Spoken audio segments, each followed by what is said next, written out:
Welcome to Low Life's fish room tour for the summer of 2019. My fish room recently took a big hit. There was a bit of a disaster that made me tear down every single one of my tanks, put all my fish in tubs, and it was basically my nightmare. But I got everything put back together. Those are air quotation marks that you didn't get to see. Put back together. Well, maybe you can see them here. There you go. You can see the reflection. Woo! Anyways, I got everything back together, kind of, in a little bit different way, and some cases a worse way that I don't like as much, and in some cases a better way, which I like more. But basically, this is what it is. This is the Pleco tank. You can see some babies poking around. They're everywhere in there. It's just kind of hard to see because black background, black everything, and brown mulm everywhere, and snails and everything. You can see the mulm on the bottom. Boom, I keep that there because the fish love it. If you are an anti-mulm person, we can't be friends. Mulm is awesome, and I don't know why fish like it, but they do. I got my honey gourami in there. He was getting a little stressed out with the other fish, and you'll probably see why in just a second. But anyways, I've got some floating plants, some stuff that's not supposed to be a floating plant, like that's an Amazon sword over there. I just didn't have anywhere else to put it right now, so whatever. If it dies, it dies. There's some Pocostem Ocellatus octopus that we just decided to grow there. This is Vallisneria over here. I didn't actually mean for that to stay in there, but it's trying to grow, so whatever. I've been working so much and had to redo all this crap. I just haven't had time to make it all pretty. So it is what it is. That's the Pleco tank. All right, so this is my guppy tank. And at the bottom here, you can see a ton of snails eating on some green beans. And you can see some adult female guppies. And there's a bunch of little babies in there that are, the camera is just probably never going to focus on any of them. And the glare is going to make it hard to see. I don't know. You can kind of see them in there maybe. That is the guppy tank. The light that I purchased for this from Aquaneat. I kind of got a beef with those Aquaneat lights. They're awesome and cheap, but this is the third one they've sent me now that has had some sort of problem with the adapter. So I keep having to have them send me adapters after. So it's like a week of waiting for the light, and then you get it, you find out it's bunk, and then they got to send you another one. So it's, I think it's kind of crappy, but I also don't want to spend $150 or whatever it is on a Fluval light, even though I probably should. I got a bunch of Amazon sword, a bunch of Vallisneria, some Ludwigia and Bacopa right here that are trying to come back. I've got that little ocelot sword down in here. I think that's what it is. The substrate in this one is Eco Complete mixed with some crushed coral, mixed with some little brown pebbles.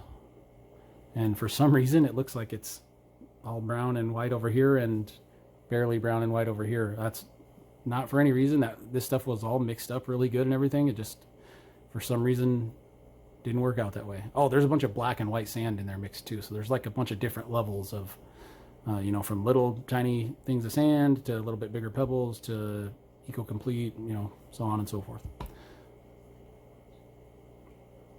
But yeah, that's the guppy tank.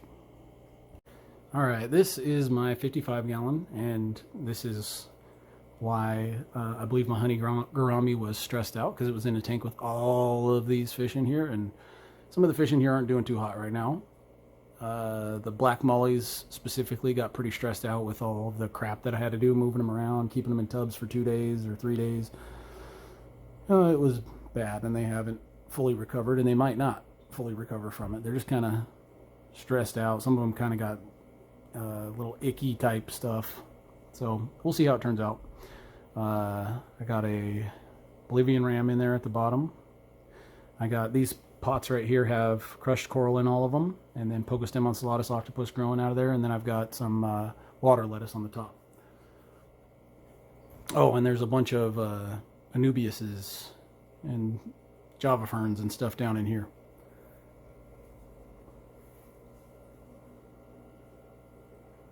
Yeah, you can see my mollies down there. I don't know if you can tell right about here. You can see their tails aren't flared out. They're just kind of still stressed out. They're not coming back yet. And they might not. I don't know. The other fish seem okay. But part of the reason is that they're having a problem is that there's just too damn many fish in that tank right now. But it's like my holding tank because I can't put them with other stuff. The mollies will eat absolutely any damn fish you put them with, all the babies. So you can't, you know, I don't want to put them with the guppies or those babies would be gone immediately. I don't want to put them with, I don't want to put them with the plecos because they do this weird thing where they just fucking mouth the plecos all day long, like trying to eat their slime coat off or something. Super annoying. And the fact that there's a bunch of pleco babies, so they can't go in there. I got white cloud mountain minnows, some red platies, kind of a hodgepodge of all of the extra crap that I had. I threw it all in there. That's the 55 gallon. All right, this is a 29 gallon. It has the rest of my guppies, so you can see my big male here, and there's quite a few others that are hiding up in the water lettuce up there. And a bunch of babies that are in there too. I have a bunch of Corydoras julii and a bunch of, not a bunch, but a few Corydoras punctatus, I think is how you say it, punctatus, something like that. Got some lava rocks in there and a bunch of Java fern and then Anubias right there in the front. And my assassin snails are in there too. Here's in fact the one right there in the front, right there-ish, is the one that's covered in algae, which is kind of cool. Water lettuce at the top. You can see a kind of a pattern. I got these easy growing plants all in all of my tanks because they're awesome that way. Oh, I just noticed there's a bunch of crap all gunked up in some of the water lettuce root right here. Let's do some maintenance while we film, huh? That kind of crap right there. Oh look, we got a snail that decided to come with me too. Focus, focus, focus. Drip water all over the floor, whatever. That snail probably wanted out of there because that's the assassin snail tank and he will not last very long. I got my other Bolivian ram in there, and that's about it. I tried to reset this up. I had it where I thought it looked really good, but now it just looks okay to me. I've got quite a few more rocks to put in there too, so once I permanently put this back together, I'll have a new kind of scape. Oh, there's a bunch of autocinklus in there too. I forgot about that. That is one of the 29 gallons. All right, this is a 20 gallon high.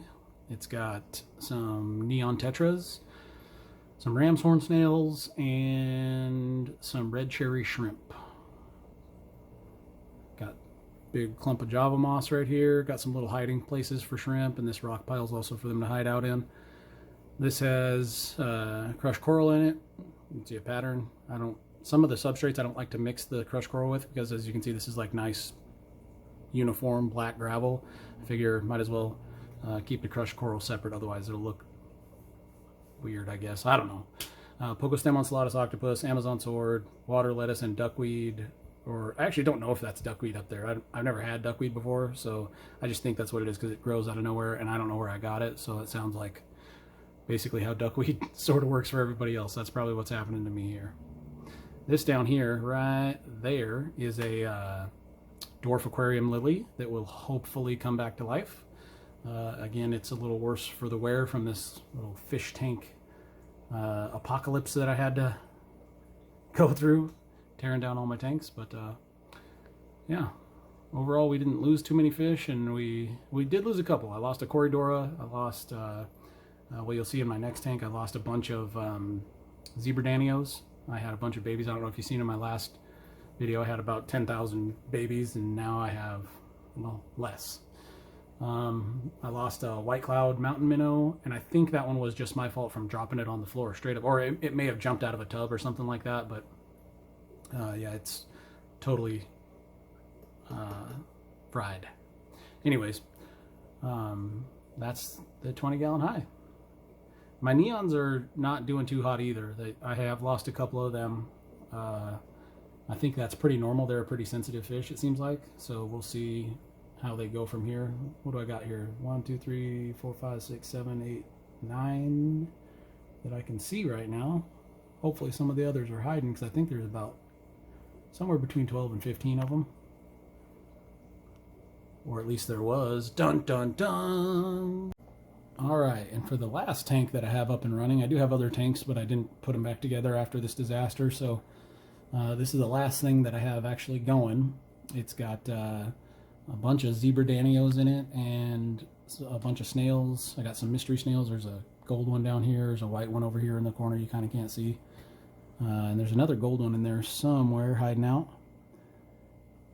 But yeah, basically this is a 29-gallon tank that has a bunch of zebra danios in it. You can see I lost quite a few from what I had before, which I think is pretty normal anyways when you're breeding these egg scatterers or whatever. I think a lot more die than survive. At least it seems that way. I don't know. But I think I'll end up with a couple hundred out of this, or 150 or something like that. It's really weird. There's some that are like pretty much fully developed. You can see they just basically look like a full fish. And then there's some that are super tiny still. These were all born at the same time. But there's some that are basically like little nothings still. Straight up not eaten. Just the runts of the litter, I guess. Oh, sorry about that. Try to get my thing back aligned. Most of my tanks I don't use filters other than a couple of them I have these sponge filters in, but like my 55-gallon that I showed you guys just a little bit earlier in the video, that has no filter at all. It's just air. A couple of the tanks are like that. I just don't see a reason for a filter anymore. Argue with me in the comments if you want to, but I think my success, if you want to call it that, that's another air quotations, proves that you don't need a filter. You just need plants. I mean, no fish have a filter on the pond that they live in or the creek that they live in or whatever. They have plants and they have bacteria and stuff that grow in the ground or on the ground, on the substrate, and that's where most of your stuff is at. So again, you can see I got a bunch of mulm down here. This is, you know, just a breeding ground for bacteria and stuff like that. I don't even have a substrate in here. There's a little bit of crushed coral in this pot right here. That's the only substrate that you could say I have, but the rest is just plants. That's what's keeping this alive. And this sponge filter is obviously not doing everything it needs to do. Oh, that's another thing too. I don't do water changes anymore. Not that they're bad. Like, you do have to do water changes if there's, you know, if the scenario is right, I guess, you know, if you have high nitrates or something like that. But I never have high nitrates because my plants are always growing and they're eating them up. I never have ammonia. I never have nitrite. So, yeah. If the shit's working, why mess with it, right? There you go. All right. Thank you for watching my fish room tour, I guess. Seeing my disaster. Hopefully, you know, pray for me. My fish, I'll make it and everything. They seem to be doing okay. They've been back in their tanks and everything for probably about 2 weeks now since that crap all happened, and every day I do a little bit more maintenance, try to get my stuff back in order, because, you know, obviously you get the tanks kind of growing the way you want and everything, and then you got to take them all apart. Well, the plants are not going to be the same when you're done. The fish are not going to be the same when you're done. Even the chemistry of the water is going to be different, you know, at least for a while till it cycles back together, right? You know, even though I did put all the same gravels and everything back in there, they were without, you know, so the aerobic bacteria wasn't getting the oxygen and stuff that it needed, or that it was getting before. So that stuff all has to cycle back and everything. And I think after 2 weeks, it's probably getting there. But, you know, I measure everything in my fish tanks in months, not weeks or days or anything. You know, everything that you do in your fish tank takes months to actually have a real result, in my opinion, or at least to see the full result. So again, thank you for watching, and I hope you like it. Show me your fish tanks.